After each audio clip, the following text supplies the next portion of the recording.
Permission की बात कर रहे हैं, क्या 76 दिन की किसी को परमिशन मिलती है? वो आपके संगठन की ताकत थी, आप सबकी ताकत थी।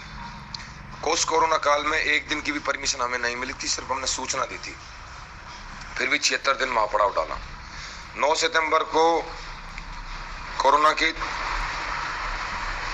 तीसरी लहर थी, खतरनाक, कोई परमिशन नहीं थी, फिर भी हमने पूरे दिन महापड़ाव रखा।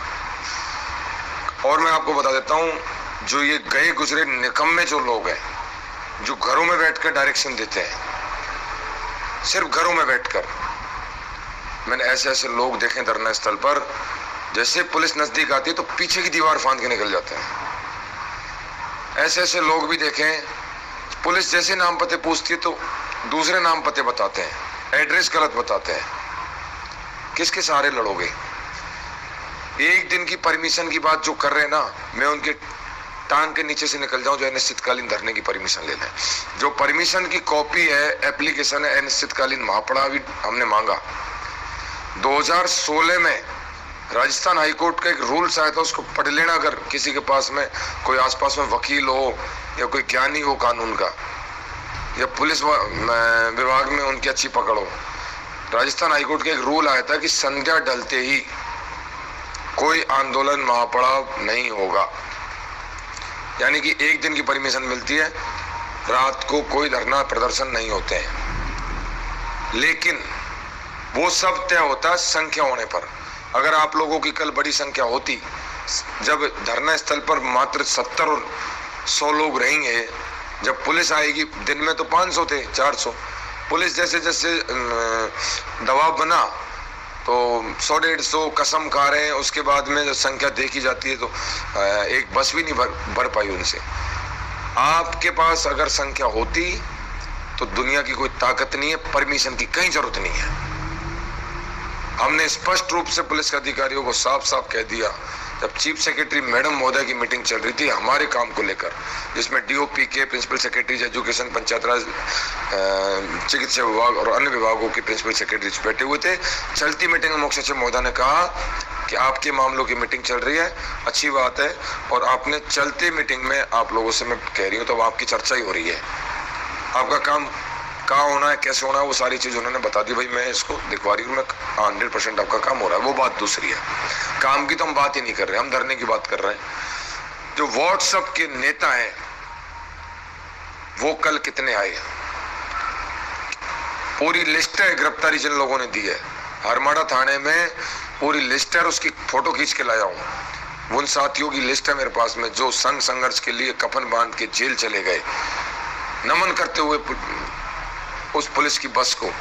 मुख्यमंत्री निवास से हरमाड़ा फोन गया और मुख्यमंत्री निवास के हस्तक्षेप के बाद में आपके साथियों की रिहाई हुई, क्योंकि सबको पता है कि इन साथियों को अगर रात भर भी रख लिया तो 27,000 परिवार यहाँ जुट जाएंगे।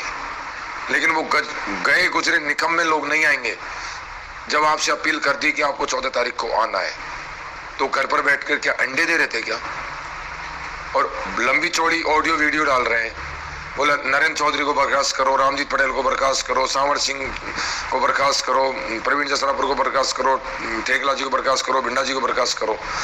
अरे मैं कहता हूं मेरे भाई, बर्खास्त किस चीज से कर रहे हो? कोई मुख्यमंत्री की कुर्सी दे रखी है क्या? दिन रात भागते हैं परिवार छोड़कर, घर छोड़ो पहले, जब पता चलेगा। और हमें तो बर्खास्त कर दो, चलो हम सबको कोई दिक्कत नहीं, नई कार्यकारिणी को कर दो, पुरानी को कर दो। 5 साल तो सचिवालय में पास कैसे बढ़ते हैं वो सीखने में लग जाएगा। कभी यहाँ धरातल पा के काम करो। ज्ञान बांटना बहुत अच्छी चीज है। अभी फिर हरमाड़ा थाने जाना है, 5-7 लोगों पे वो मुकदमा दर्ज कर रहे हैं, सारी चीज हो रही है, जो भी कार्रवाई हुई है शीर्ष नेतृत्व पर, उससे हम डरते नहीं है। और फिर जल्दी आगाज हो रहा है।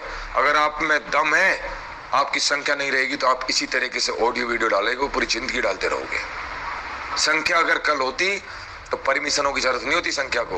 ये पहला मूवमेंट नहीं है, परमिशन आज तक मिली भी नहीं थी। कोरोना काल में सबसे पहला आंदोलन किया था आपके संगठन ने, जिसमें बड़े बड़े भाजपा और कांग्रेस के नेताओं ने भी घोषणा कर रखी थी, वो भी अपना आंदोलन निरस्त कर चुके थे। 9 सितंबर को याद कीजिए, कोरोना की तीसरी लहर में, जब 2 फीट पे आदमी चलता था एक दूसरे से, घरों में कैद थे, कोई परमिशन नहीं थी।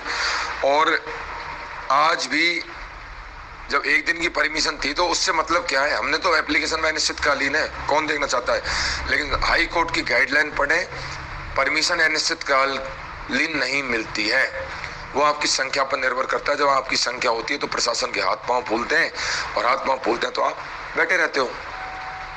तो ये उन लोगों को मैं कानून का पाठ पढ़ा रहा हूँ जो दुनिया को डायरेक्शन दे रहे हैं, पूरे प्रदेश को डायरेक्शन दे रहे हैं। और दम है तो लेके बताओ, मैं 6 महीने आपके घर पानी भर दूंगा अनिश्चितकालीन परमिशन लेके। बताओ कोई भी संगठन, किसी भी कर्मचारी यूनियन हो, चाहे कोई भी राजनीतिक संस्था हो, या कोई भी पंचायत सहायक भाई बहन हो। इसलिए धैर्य रखें। सरकार कहाँ काम कर रही है, टीम पूरी लगी हुई है, सचिवालय में सब जगह जाएगी, सारी गतिविधि देख रही है, काम का पूरा पता है, और आप सबको खुशखबरी जल्दी मिलने वाली है। उस तारीख का भी पता है, लेकिन उसको हम आउट नहीं करेंगे, क्योंकि हमने एक बार ड्राफ्ट आउट हो गया, उसके बाद में हमने बहुत सारा जहर पीना सीख लिया है। रामजीत पटेल, संयोजक राजस्थान विद्यार्थी मित्र पंचायत सहायक संघ। मुझे उम्मीद है 27,000 परिवार का विश्वास बना रहेगा। आप हैं तो हम हैं। मैं सुबह से कह रहा था आपकी संख्या यहाँ बनी रहेगी तो हम रोकेंगे नहीं, आपका बैनर और आपके पदाधिकारी भी यहाँ नहीं रोकेंगे। संख्या कमजोर रही, जो लोग घर से ऑडियो डाल रहे हैं वो खुद नहीं आए।